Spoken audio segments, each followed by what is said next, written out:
hubo muchos personajes que estaban planeados y que finalmente no se pudieron entre y hubo otros que no estaban planeados y finalmente sí se les entrevistó. Entonces, así es de dinámico esta cosa. Pero definitivamente sin tener lo que se suele denominar un informante, alguien que está en el campo, alguien que conoce las realidades de las que vas a representar y que te contacta con las distintas personas, pues el proceso sería mucho más largo. Aquí tenemos la ventaja de que ella conocía a estas personas, conocía el lugar y nos fue llevando y nos abrió las puertas, vamos a decirlo así, a una realidad que de otra manera hubiera sido muy difícil acceder, por lo menos con el tiempo con el que contábamos y con los recursos con los que contábamos. Si nos vamos un año a hacer trabajo de campo, pues a lo mejor sí lo logramos nosotros, pero aquí teníamos muy poco tiempo para poderlo hacer. Estaban inclusive calendarizados, ya se les había llamado a las personas y entonces ya pudimos ir de un lugar a otro y fue un proceso larguísimo. A lo mejor aquí Hugo que anda por ahí, Abraham, nos puedan explicar de manera más precisa lo que hicieron, porque ellos estuvieron ahí.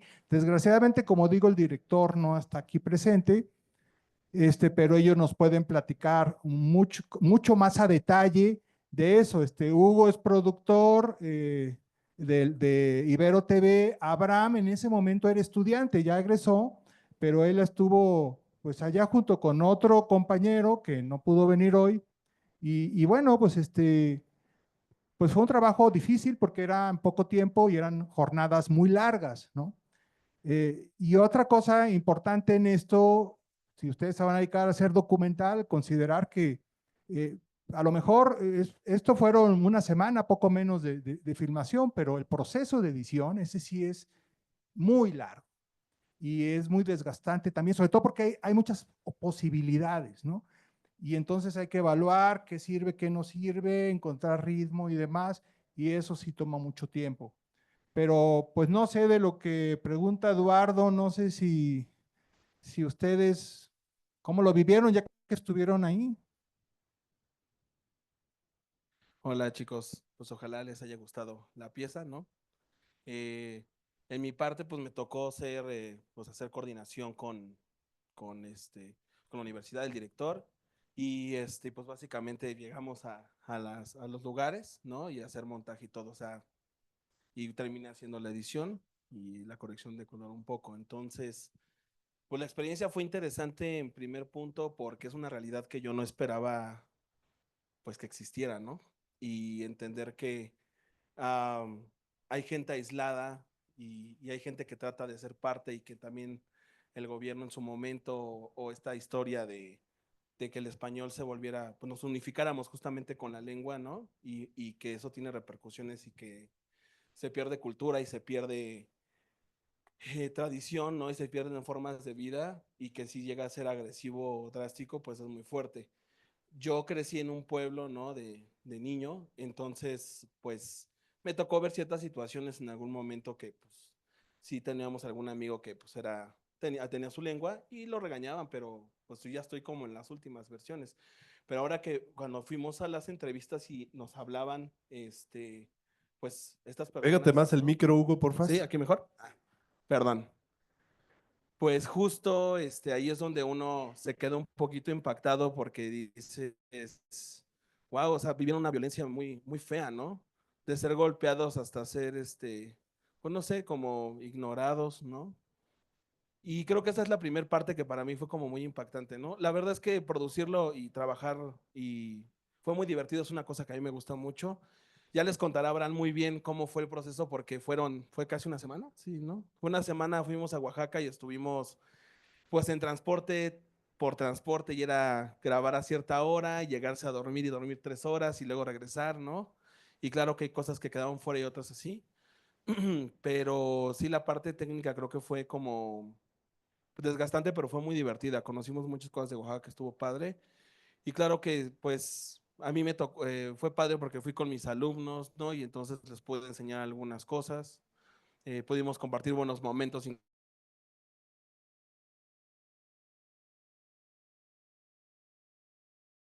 se da cuenta, ¿no? Por ejemplo, Abraham solucionó algunas cosas de forma muy interesante. Se tuvo que subir a una azotea y le metió como 3 centuries y le metió ahí las sedas y nos resolvió el tema por ahí de que el sol se estaba moviendo. Entonces, porque las entrevistas eran como muy empezamos la entrevista a las 9 de la mañana, terminamos más tardar 11 de la mañana y de ahí vamos a otro pueblo y empezamos la otra entrevista más tardar a las 2 de la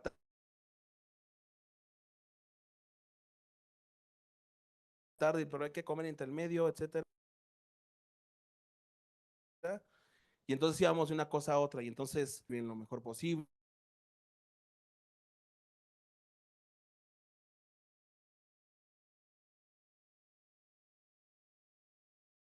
Y eso fue creo que lo más bonito que descubrí con los alumnos que dices, güey, ya lo resolviste, qué buena onda, ¿no? Yo no esperaba que hicieras esto, mientras yo estaba resolviendo otra cosa. Entonces, la experiencia de hacer un equipo es muy bonita.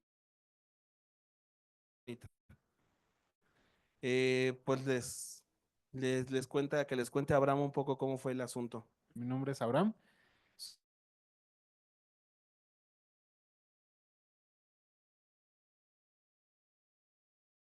Estaba con el ímpetu de ir, ¿no? Y le preguntaba que cuándo se iba a hacer, hasta que un día ya estábamos en nuestro último semestre, nos dijo que ya se iba a hacer la grabación. Fue muy padre, justo como comentó Hugo, descubrir cómo trabajar con nuevas personas en una producción en forma.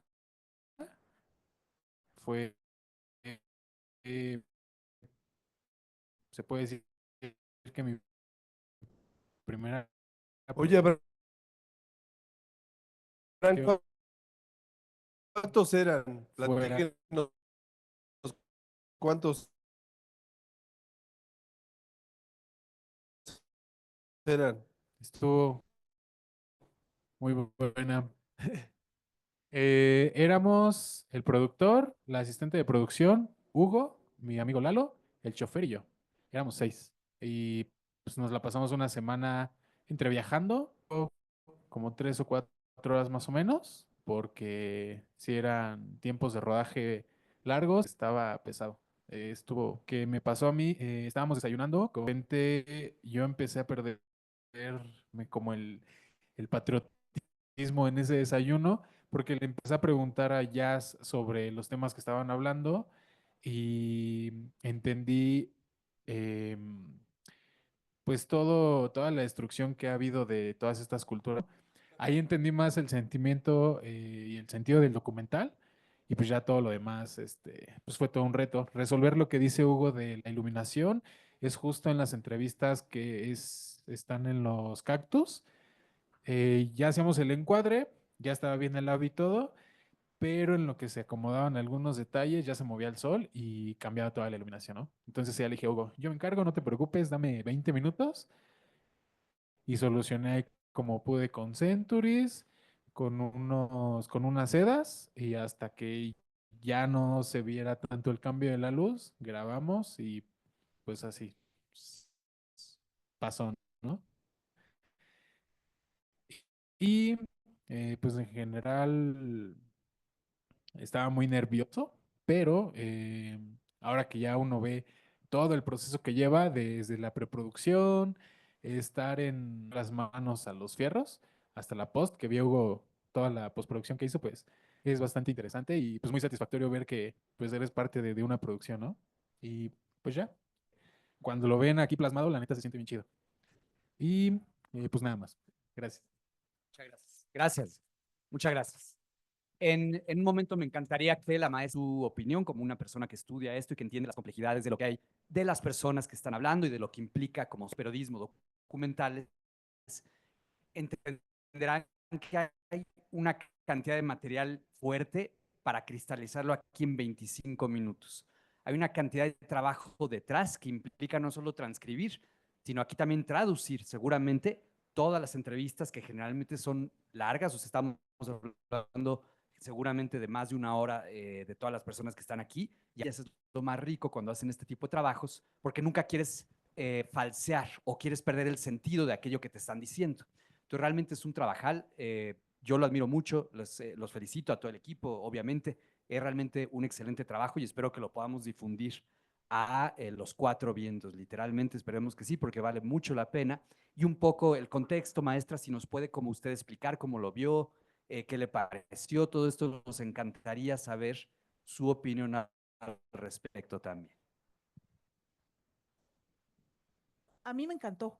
Me parece además muy pertinente las preguntas y las respuestas de las personas. Esta es una realidad. La escuela en México para los pueblos y comunidades indígenas ha tenido, ha jugado un rol que en algunos sentidos ha sido muy, muy pernicioso. Somos un país de 130 millones de habitantes. 12 millones hablan otro idioma adicional al español. Y eso que dicen, ¿no? Si ustedes tienen oportunidad de platicar con personas de comunidades indígenas que puedan hablar un idioma, pregúntenles si les van a enseñar a sus hijos o hijas. Y si no, ¿por qué no? Entonces, a mí me parece, de veras, además, visualmente es precioso. Me parece precioso. Pero tengo la duda, ¿por qué hicieron este tema? ¿Por qué se les ocurrió? Bueno, creo que soy el culpable de eso. Lo que pasa es que el tema de los pueblos indígenas es algo que me interesa a mí de manera particular, tanto el pasado como el presente. Y antes de esta producción hicimos una serie que se tituló ABC del racismo en México, que aborda el tema del racismo, una problemática que está muy presente en nuestro país, muy incrustado en nuestro ADN y que sin embargo no hablamos de ello. Inclusive aquí mismo, lo escuché de parte inclusive de hasta de colegas, ¿no? Es que aquí en México no hay racismo, hay clasismo, pero en realidad hay las dos, ¿no?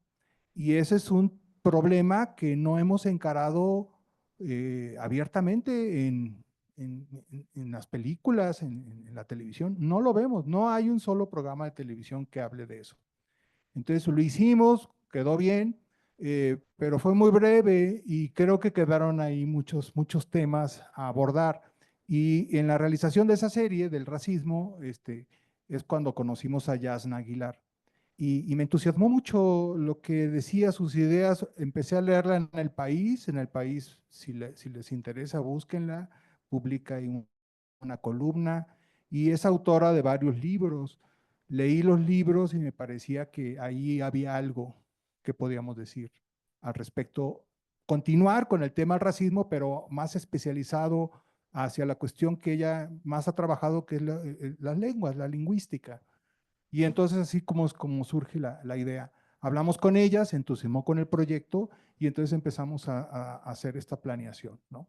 De hecho fue bastante natural, pero el tema sí surge de esta preocupación temática y esta laguna que yo veo, ¿no? Y podemos constatar, no hay mucha reflexión sobre el tema del racismo. Y si no atacamos un problema, pues nunca lo vamos a resolver. Y además estamos muy a tiempo de lograrlo, ¿no?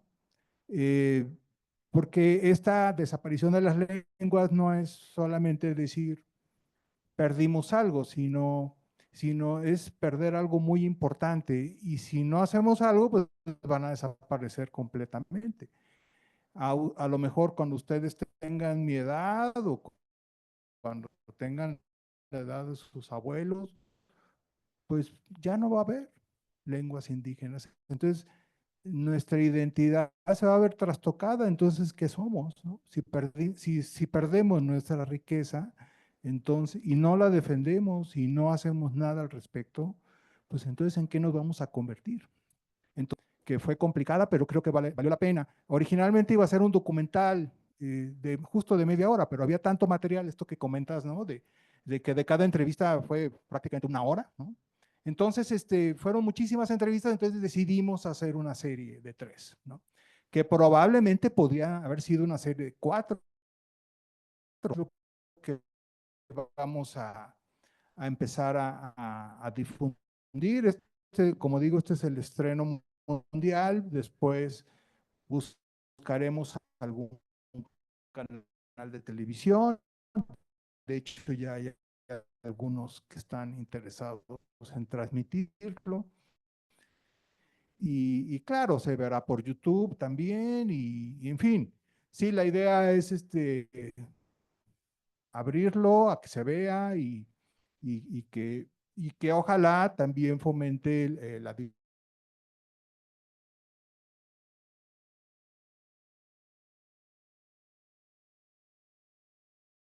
discusión. Finalmente, los documentales son en buena medida eso, ¿no?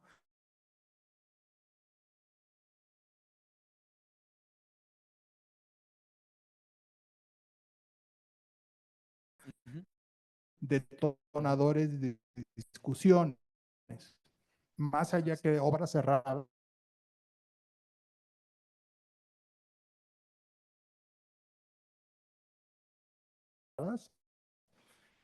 Son obras que Así es. permiten abrir el debate.